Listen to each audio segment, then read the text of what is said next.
He was like, I haven't redid you one from last year, and I was like, I've already spent a full day making this website. I just redid the one from last year. So it is pretty much the exact same with different backgrounds. It's just slightly different page layouts. That's it. So, it's just the thing is, what else am I supposed to put on it, you know? I don't know what. I mean, this is my homepage. I just took screen grabs off. No, I went to download it and I was like, I should do my work, and proceeded to do my work. So, I just took screen grabs off video styles and made it aesthetic. this is mine. Hang on. That looks great. Shut up. Let's have a look. I can't see this now. It was not on the actual thing yet. It looks great. Well, that looks like it's been done by a 4-year-old. Dear me. Hello? It's unbelievable. It's all gone wrong. It's anarchy here. Ow. Absolute anarchy. What's bad about it? Not that this website. It looks great actually. It's more refined. Why is this so big? Okay. Why is there a... Why are you not working? I like the timeline. I think it's cool. Ooh, she's got a fancy. Actually, yeah. Yeah, I know. Yeah, you get on this one way too much Oh my time. doing God. this. Oh, see. Why have we done that? How much time did you spend on the actual videos Ah. compared to that? Okay, I get it. Wow. Frick you. I don't know whose had this is being you know? It's Well, the Mac- way Mac it's usually standing, really- it's like elf on the shelf. It was like that. But yeah, my website's really good. I mean, mine is already minimal now. Yeah, it sucks. I'm just gonna. But this is the vibe that I wanted, but now seeing that, I'm like, oh. No, it's good. But at least it's got like little Mine's just excessive. thingies. And then it's got... Mine also has a link to my professional Instagram. Professional Instagram, wow. Yeah, I had to make it from watching last year. So I was like, Oh, really? Yeah, for mine. no. You made one for mine, not didn't you? No, I already have my second account. Oh, you already had a rinster for me to do. So now you've got 3 Instagram accounts. No, I've got like 5. Vanity be thy name. I've got. This guy. I'm going to miss this. It does occur to me this is the last time I'm teaching you guys ever. I'm going to miss winding Eve up more than anything, I think. Because it's so easy. It's like, the first, 10 minutes of Tetris. Piece of piss. You can even take time to rotate the square, because there's no pressure. I've enjoyed this over the last 3 years, I must admit. Are you ready now? Are you done? No? I'll give it 2 minutes.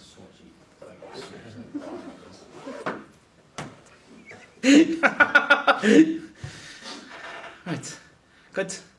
Marvellous. Are you all done now? Nope. Moaning and griping about assignments? Is everything finished? What's next?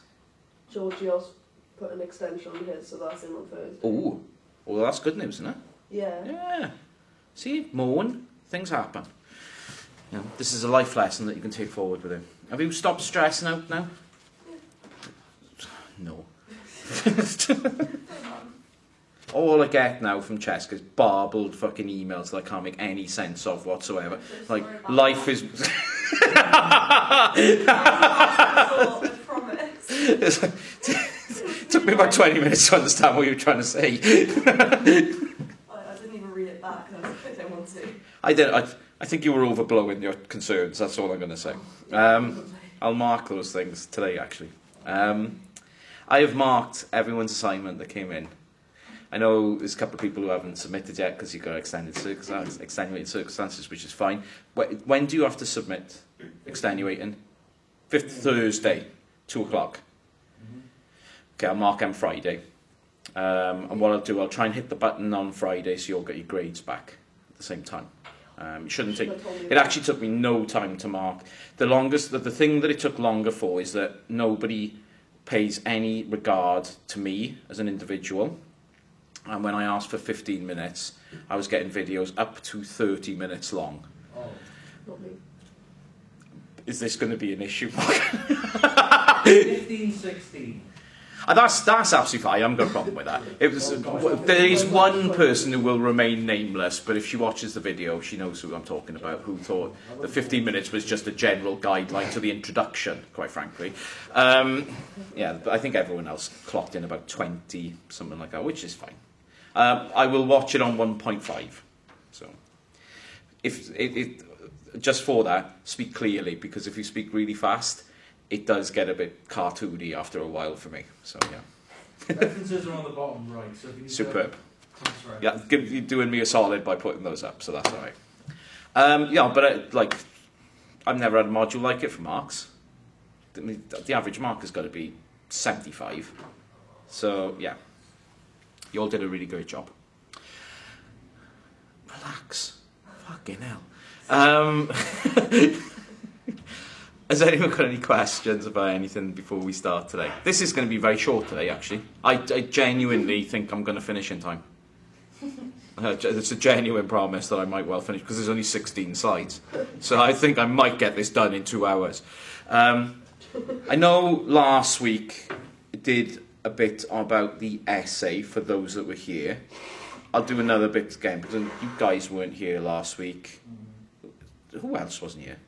Yeah, you guys weren't here last week, right?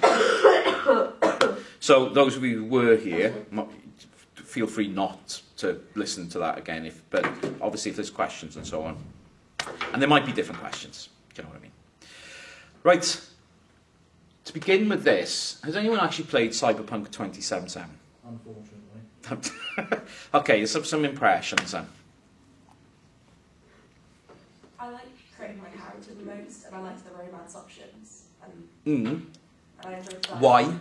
Because I liked being able to romance like who I wanted, like a woman that hetero male characters couldn't. I thought it was quite progressive. You know? It's been praised for that progressive element. Yeah, There's no question about that. A redeeming feature for it. Yeah, I think it's a genuine redeemable feature for it.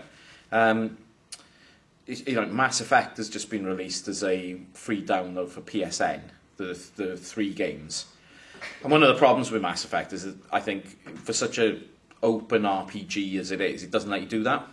I mean, there are ways you can manipulate the narrative in order for that to happen, but you really have to dig into the game in a kind of inaccessible way to get it to do. And Cyberpunk lets you do that right from the outset, yeah. So character design is a plus. Optionality with regards to the relationships with NPCs, a plus, okay. Morgan? It was disappointing in the sense that it wasn't what was promised on the trailers and these promo event. It was alright. I mean, I didn't hate the game. It's just, it felt repetitive at times. There's a difference between you and me. My tolerance for hate is so much lower than yours, I think. I did hate the game very, very quickly. But I think for exactly that reason you said, repetitiveness. Unlike other games on that scale, I felt it made you do the same thing right from the beginning, from like the first thing you did, and you weren't doing anything different at all. Visually stunning. A lot of work went into this game in terms of how it looks, what it was trying to present, and they forgot about something really important, that you have to play it. The games are to be played, not to be watched, like a cinematic experience. Did you find it dull? Yeah. I think the takeaway of most people who've played it really is, meh. It's okay. It's not worth 50 quid. It looks fab, but then there's lots of things that look fab and are really boring. So what's the point of it?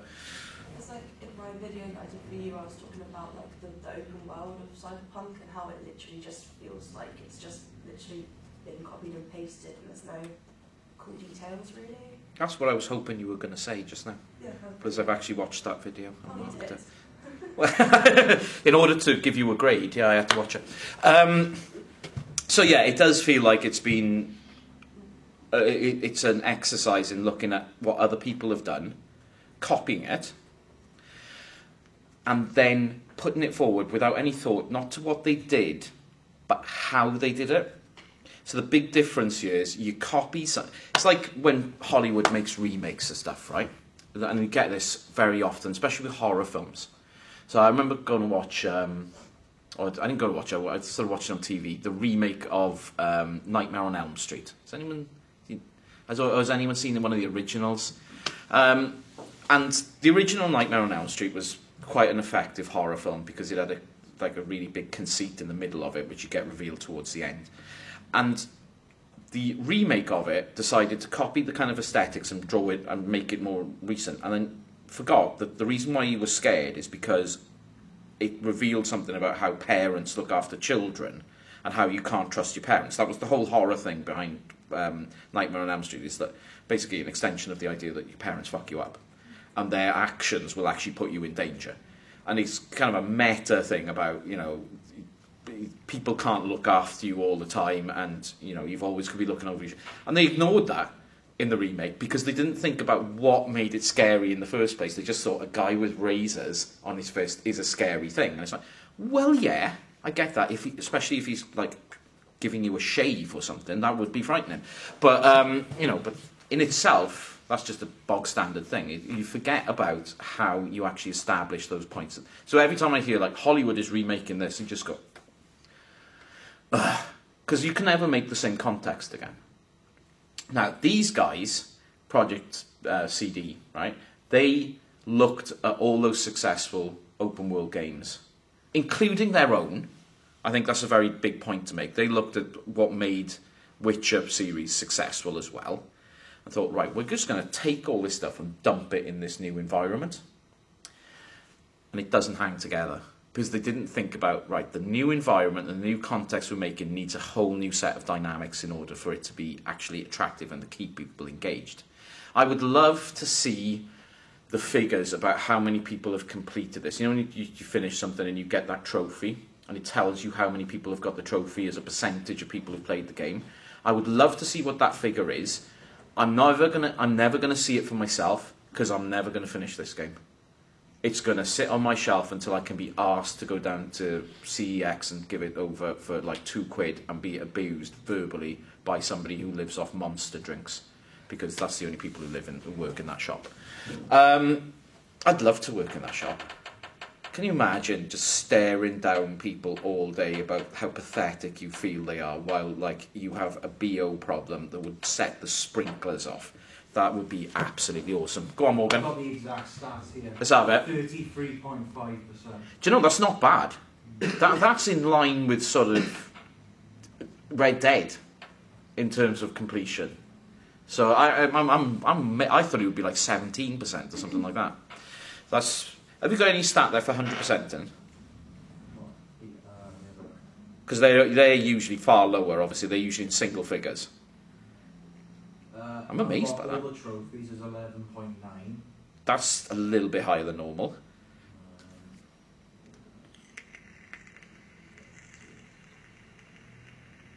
It's got to be 11.9. If you've got all the trophies, it means you've 100%ed it. So that would make logical sense that it has to be that. It could be even a little bit higher, I suppose, but maybe. Anyway, before moving into the rest of the slides, let's make clear what happened here. Project CD announced this game, 2015, 2016, to create buzz. So you start pumping in huge amounts of money early on into the game cycle in terms of promotional material. So this is classic media technique. There's nothing different from what Hollywood does here. Right? You announce a film, you say who's going to star in it, but it's 2 years out from when it's actually coming out. So you create buzz early. So these guys, early in the development cycle, started putting out screenshots, started putting out information about who's going to be in it. A couple of years in, say Keanu Reeves is going to be a major character, for example, so you start putting out the buzz for it, without remembering that you have to make it. And as the project went on and on and on, delays, so you start taking shortcuts. Start taking shortcuts by basically copying what other people are doing and hoping that will fly. That's never going to work.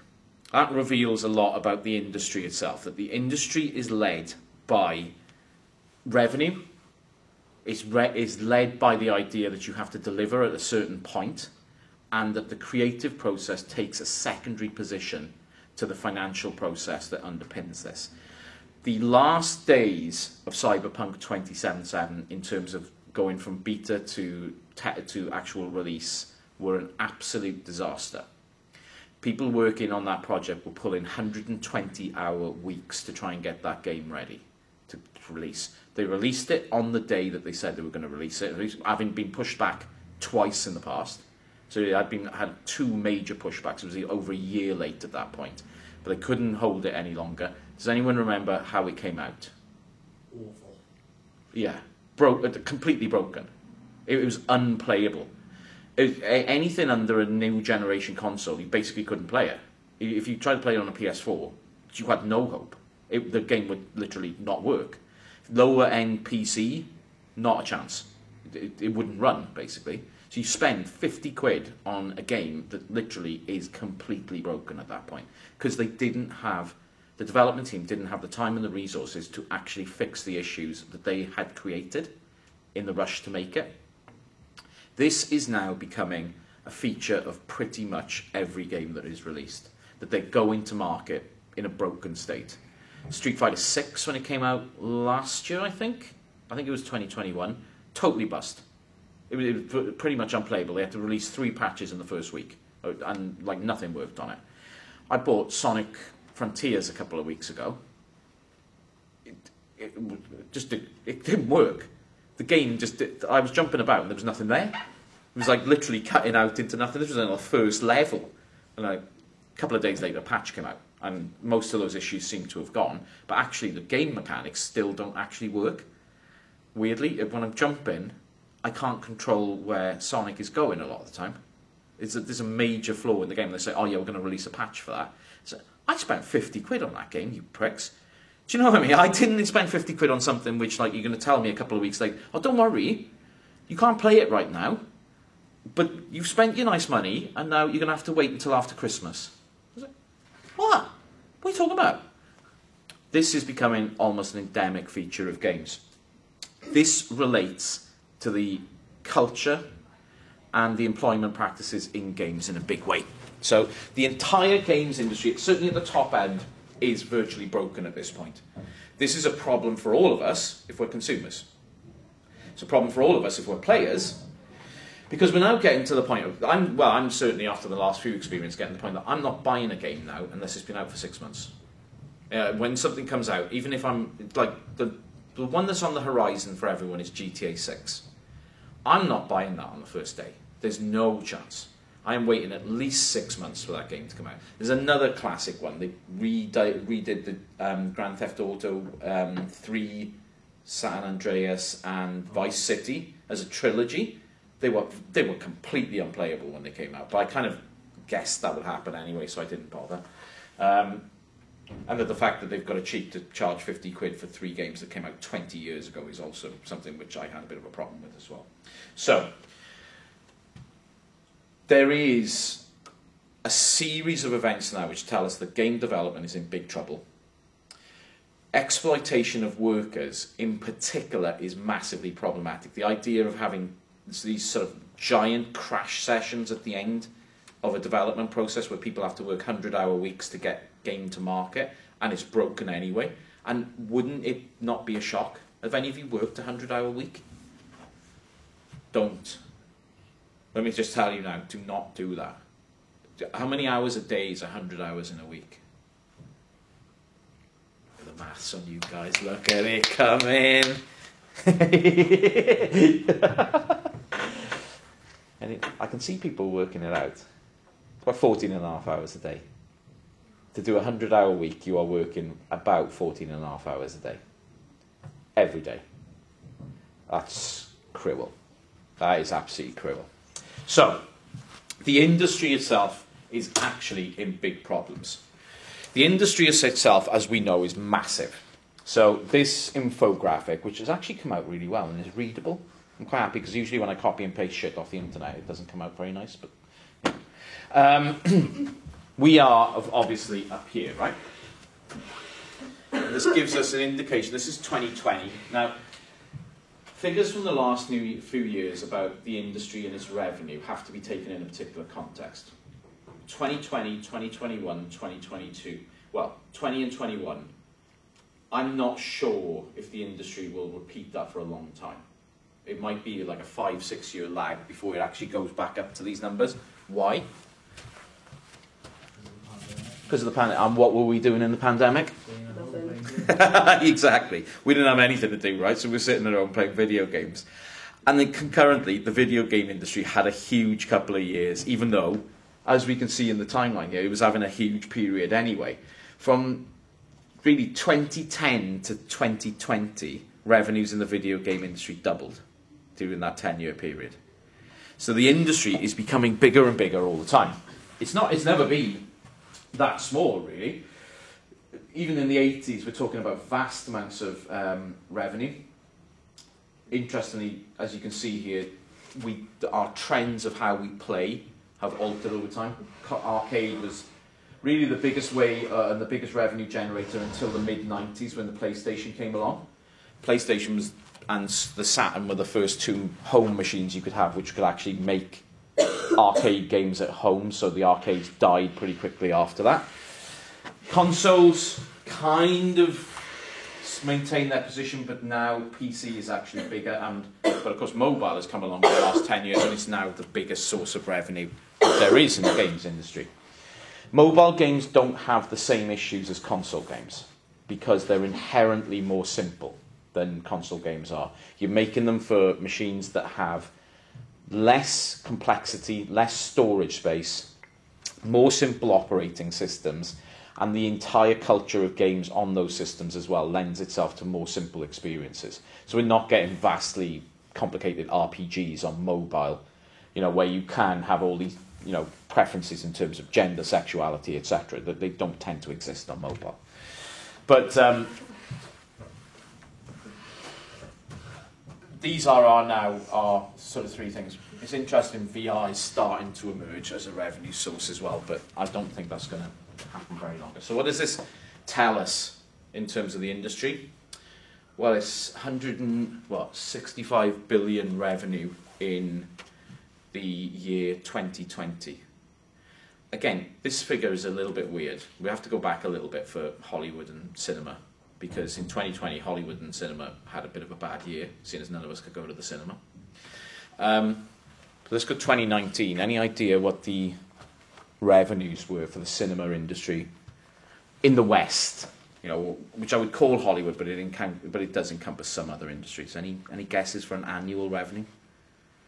Given that we're up to 165 billion in this. 150 billion? 100 billion? Somewhere in the hundreds. No. It's about half that. It'd be about around 80 to 90, depending on what you count in that figure. Hollywood is hamstrung at the moment because the idea of having after sales of films now has kind of disappeared. You would normally include DVD revenues in that figure as well, but that industry has gone. There's virtually no revenue coming out of that industry anymore because we're all streaming now. So that has kind of collapsed. It's not quite the case that games are more popular than film. The way film revenues are now counted is actually different to what it used to be. But it still doesn't invalidate the fact that this is a bigger industry by far in terms of revenue. So, because of the size of it, and with some figures I'm going to let you know in a bit, games like Cyberpunk 2077 are actually really, really important. in terms of the entertainment industry as a whole, that game was extremely important. It's not just important for the developers and it's not just important for the players, it's important for the industry as a whole, because sales of games like that, which are projected to be huge, prop up huge parts of the industry, quite frankly. You think that, if you buy it for PlayStation, you buy it as a digital download. Sony cuts off that, right? Sony takes, 25% of that cut of that revenue. That money gets reinvested in what console Sony makes, what games they develop, how they license products from developers. So part of the game development process is Sony will go to a developer and ask them specifically, will you please make this game for us exclusive to our platform? So every sale of a game that Sony has, they push money back into the industry. So if you're projected to have a game that's going to have revenues in excess of 1 billion, Sony are making projections about what they can do with that money. They say, right, we can fund these things. We're thinking already about Sony VR2. We're thinking about PlayStation 6 in 5 years' time. That revenue is important for how the industry as itself develops. So if you lay an egg, which is basically what Project CD did when they released this broken piece of shit, the whole industry gets affected. This wasn't just a bad thing for the developers, although it did smash their share price to nothing. So a really valuable company just became virtually worthless overnight. It has recovered now, fortunately. But it actually has ripple effects across the entire industry.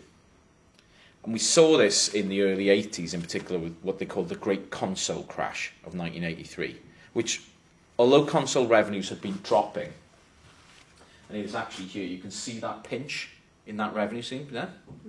Console revenues had been dropping because there was a lot of basically the market had become vastly oversaturated with poor quality machines.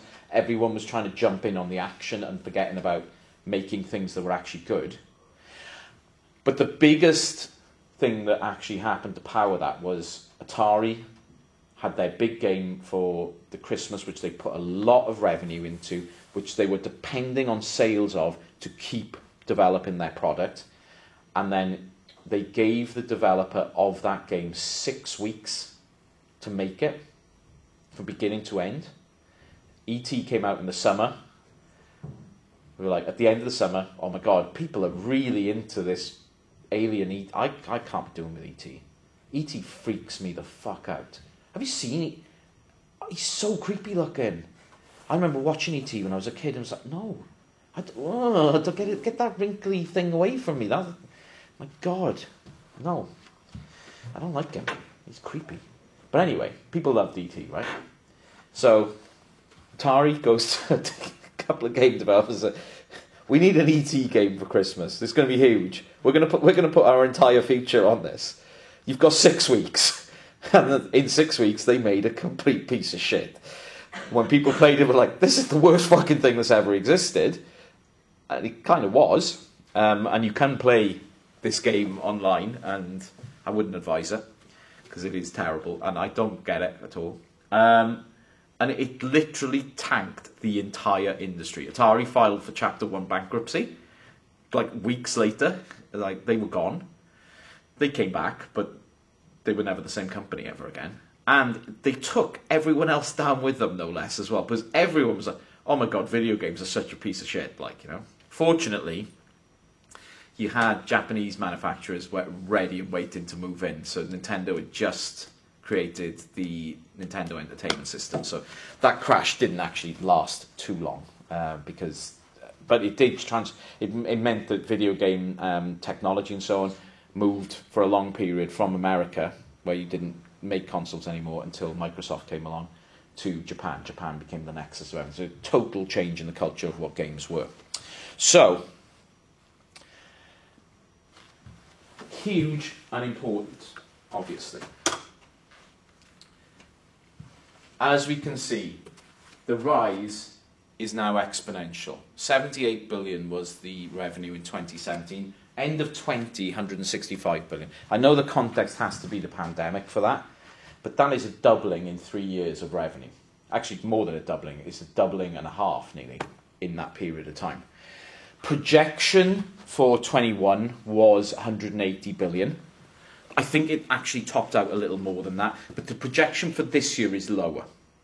There's going to be a bounce down at some point, and it looks like 22 is going to be the year that revenues actually come in lower than the 2020 figure, but not by much. It's still going to represent over a 5-year period the industry has doubled in size in terms of its economic growth. Hollywood is worth, in 2021 last year, 99 billion. Hollywood had a bounce back after 2020, but it is vastly under what the games industry actually does. Even in Asia, the games industry is now worth 72 billion a year. To put this, these figures can be meaningless, right? 165 billion in terms, if we converted that to what we call GDP, gross domestic product, which is how you measure the size of economies, different economies around the, Britain has a GDP, the Netherlands has a GDP. The games industry would be one of the 10 richest countries in the world, according to that figure. So they could declare independence, find themselves a little island in the Pacific, and they would be one of the 10 richest countries in the world, based on the revenues. It's a bit more nebulous than a they, right? I mean, there's a few companies involved in this. So this industry is massive, and as we've been discussing at various points during this, it is a massive industry with a toxic, hyper-masculine culture to go with it.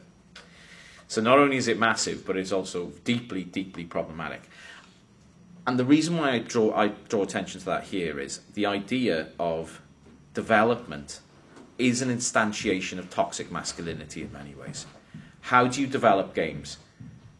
You work people until they're ready to drop in order to get something out. Forget about family, forget about mental health, but forget about physical health, forget about nutrition, forget about having a social life, anything like that. You bitches work until this works. And if it takes 120 hours a week, then it takes 120 hours a week. I can't think of anything much more toxic than that, to be quite honest. That is toxicity in itself. And there is a sort of hyper-masculine sort of Protestant work ethic going on there, which has gone to the nth degree. It's like, we need you. It is not unusual for people in the games industry, designers and programmers, to be told, you will not be at home in the last 6 weeks of a project. Bring, a duvet and pillows to work, because we will put down a camp bed for you, but you can't go home, because you by the time you've gone home, you've got to come back to work, especially if you work in Silicon Valley and then developing, because you don't live anywhere near Silicon Valley because you can't afford to. You live 2-3 hours away from Silicon Valley because you have to be earning in excess of $1 million a year to live anywhere near there. Not great. Not wonderful. Who's going into a career in the games industry?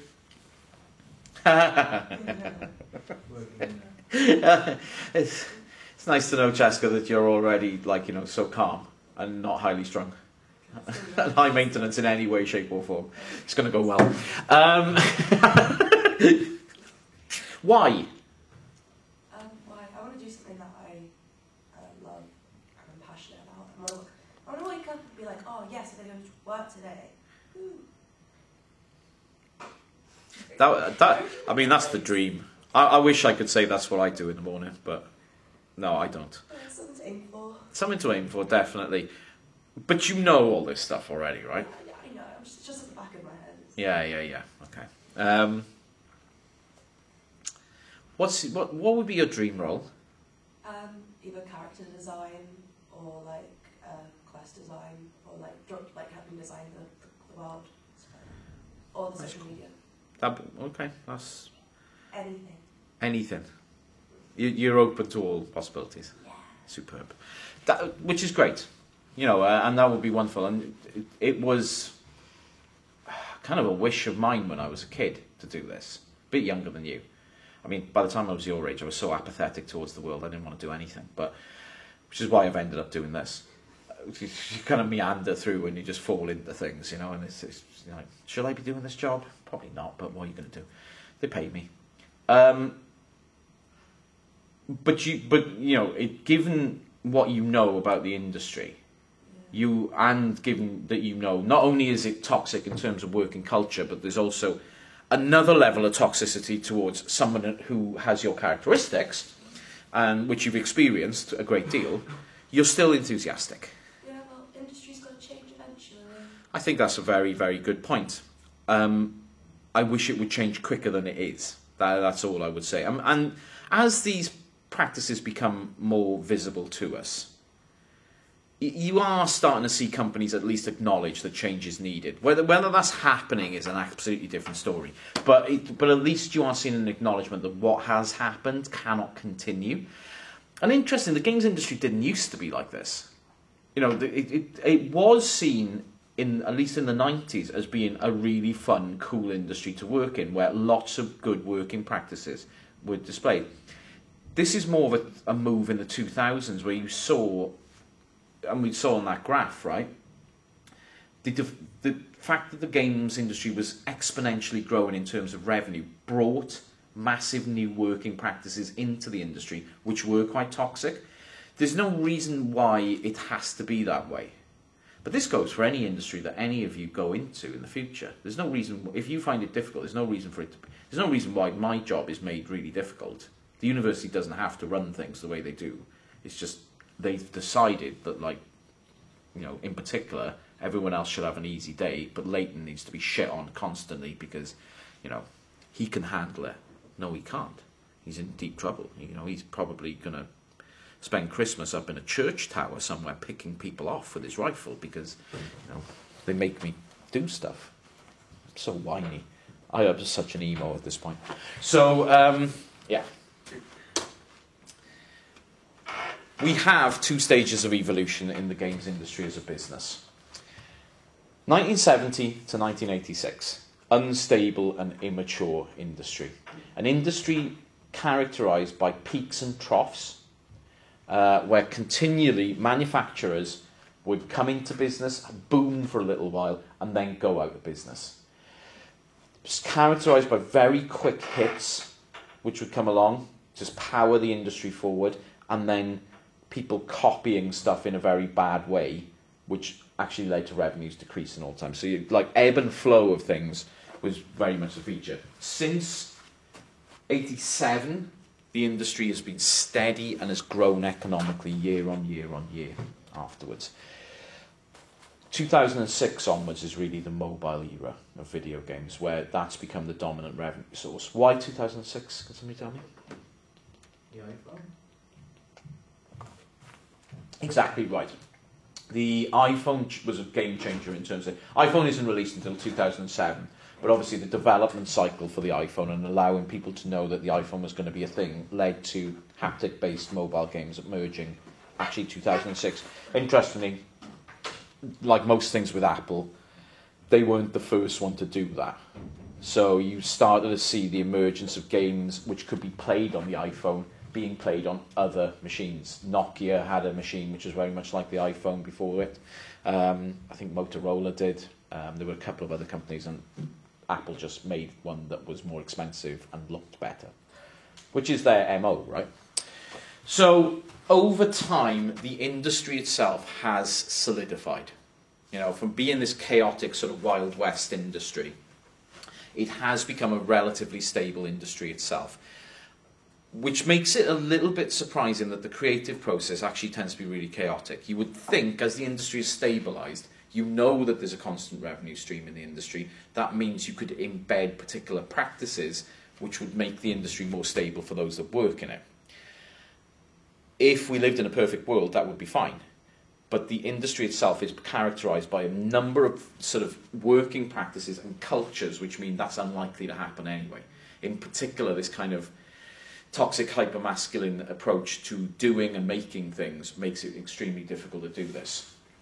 The figures involved in the AAA end of the industry are mind-blowing. 2007, Halo 3 kind of broke the mold in many ways with just how much money it cost to make. 30 million to develop the game, which at the time was huge. nobody had put that kind of money in previously into making a game. The bonkers thing was the marketing. Actually more money spent on marketing Halo 3 than making the game itself. So Halo 3 had a really important role. Obviously, it was the third game in a very, very important series for Microsoft. Given that it was 2007, can anyone tell me what it was for? Halo 3 had a really specific purpose.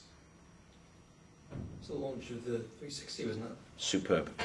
Halo 3 was basically created in that period of time to tie into the 360, which had tentatively come out in 2006, but hadn't really had any traction. It was like an early soft launch for it. They knew they were going to go up against PlayStation 3 from the off. You need a massive launch title that is going to attract people and say, right, what am I going to buy out of these two? I'm going to get this one because of this. So the marketing around Halo 3 was just absolutely vast. In order, Microsoft betting the farm on Halo 3 will secure 360 customers and take people who had PlayStation 2 and move them over to the different platform. It worked on me. That's exactly what I did. So that is the one generation of PlayStation consoles I never owned, was a PlayStation 3, because I don't know necessarily if I was suckered in by Halo 3. I didn't actually enjoy it that much when I played it, but the whole thing that Microsoft did around that and the marketing of PlayStation 360 made me go, yeah, I'm going to give this a go, basically. And, well, for the next 7 years, that's what I had. And I have very fond memories of it. And I never had a red ring of death. So I still got my actual original up in the attic. Whether it works anymore is anyone's guess. We roll forward 6 years to Grand Theft Auto 5. Not something which was used to launch consoles. In fact, weirdly came at the end of a console cycle. So this is like a game which has been released on 3 different generations of platform now, because PlayStation 3 and Xbox 360 it came out on, and it was kind of, I don't know if anyone might remember this, but you'll have to take my word for it. It was ridiculous to play on because you needed both discs. You couldn't actually, the technology at the time couldn't handle it being on one disc. There wasn't enough memory in an Xbox 360 to handle putting it as one file across. So halfway through the game, you had to put another disc in, which kind of blew my mind at the time. It was like back to putting cassettes into Spectrums in the 1980s. 264. So if you had Halo 3 6 years before, combined development and marketing, about $70 million. Vast amount of money.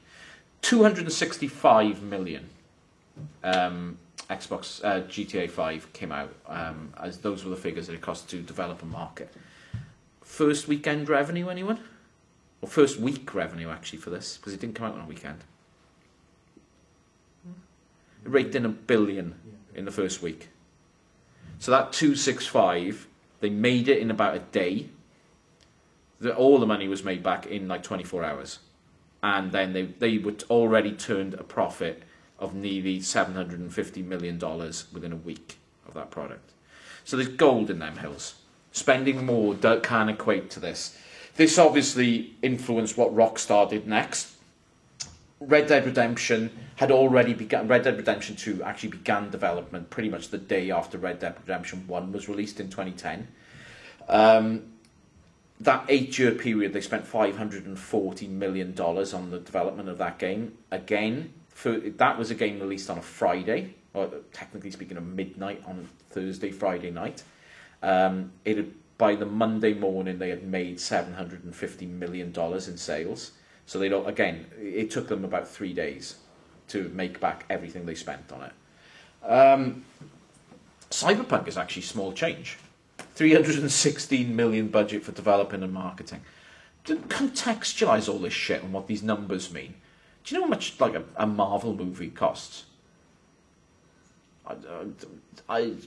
Roughly speaking, I know the big Avengers movies, the really big scale ones, top up, and they're not far off $1 billion in development. I mean, they're really expensive to make. When you count in marketing as well, what have we got? 350 to 400 million. 4. Just is that an average across For them? an average Marvel Yeah. movie. And their revenues are usually about 1.2 to 1.5 billion, something like that. So they do. I mean, they're massive money makers. There's no question about it. They turn a huge profit. For Cyberpunk, 316 million. Well, the point I'm making here is that a game like Cyberpunk is on the same developmental scale as something like Wakanda Forever. If you want to think about what it costs to make a game like that, you're talking about a huge Hollywood film. They had already they'd already turned a profit before the game came out. This was one of the few instances already, because of our move to digital download and because of our move to pre-orders now. They'd made the costs back before the game came out, which meant that they didn't have to do what they did. They could have released something that worked because it was already zero sum. They'd made the money. You didn't have to rush it out in order to get sales. You'd already sold the fucking game. But this, of course, makes a different problem. If you promise somebody who's paid 45 quid that it's going to come out on this day, and then you send them an email afterwards saying, "Oh, sorry about this, we're going to need another couple of months," people are going to get pissed. So it brings a different set of, difficulties to game designers. If you put something out there that says the release date for this was end of October 2020. Can anyone tell me why? Why would you put a game out at that point?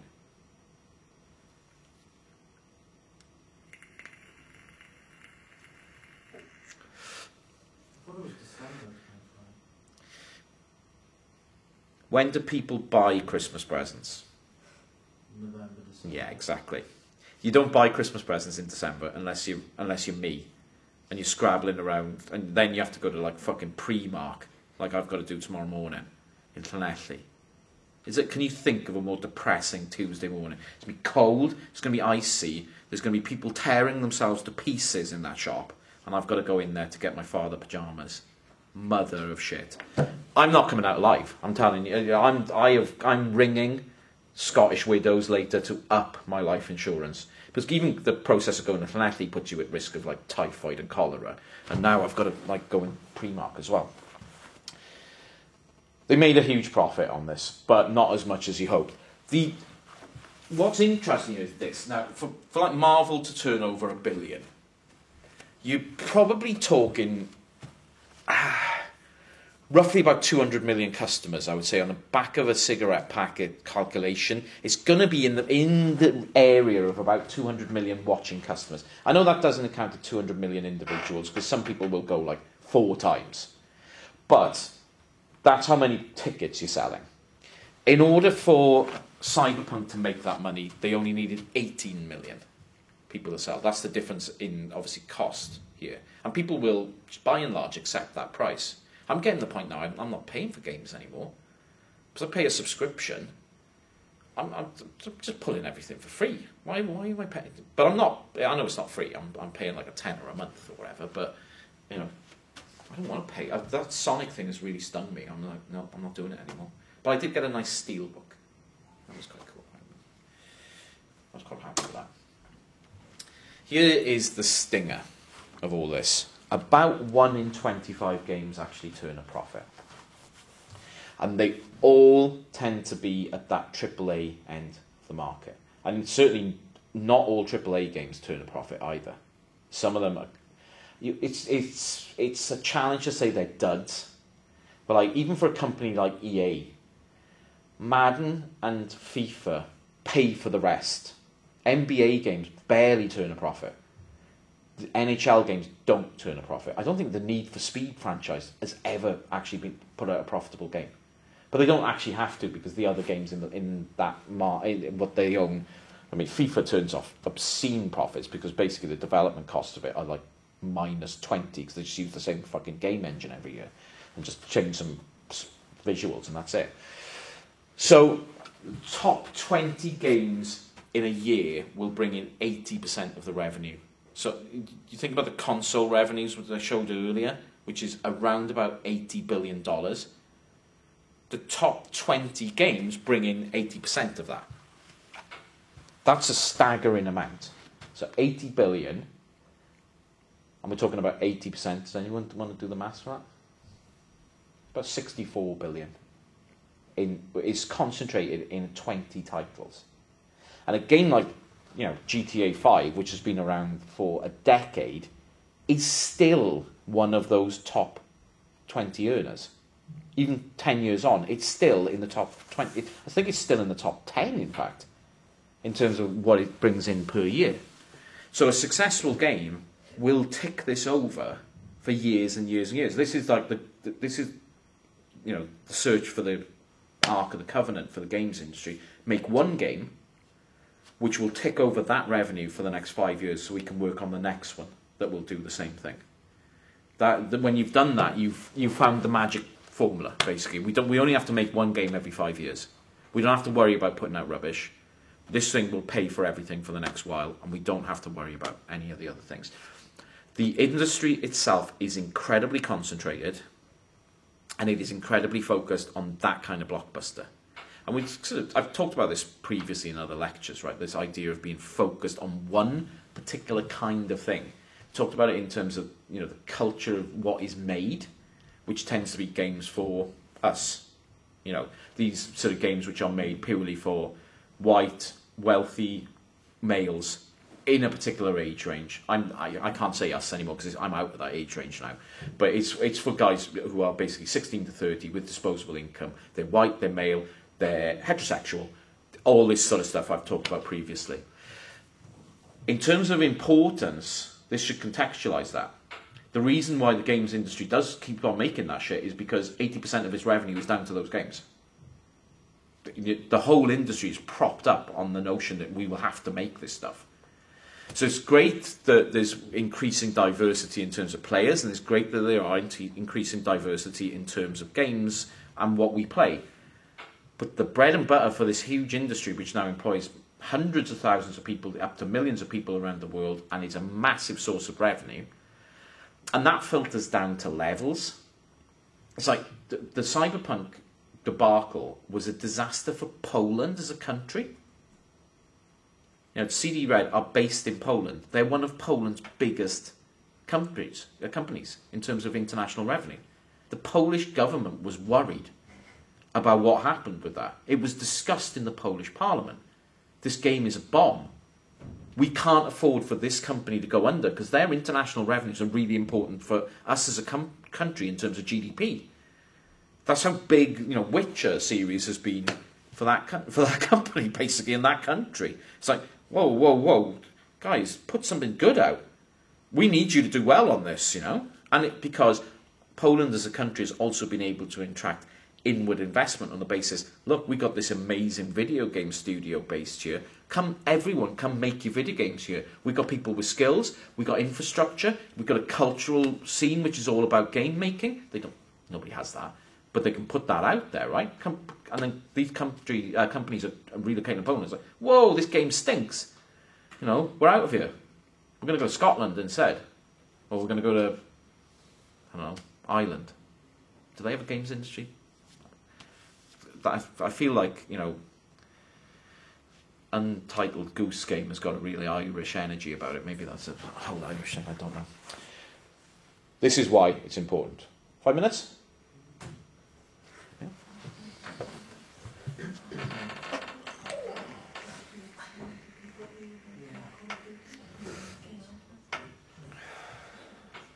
How's your project going, Eve? What project? The one you're doing. I'm doing a project. What are you doing? Instagram post. On which account? Christian Union. Oh, there we are. Tidy.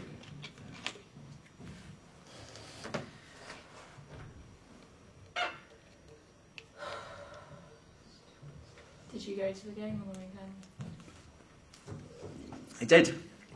Incredibly, I stayed till the 90th minute. I've never been so cold. Yeah.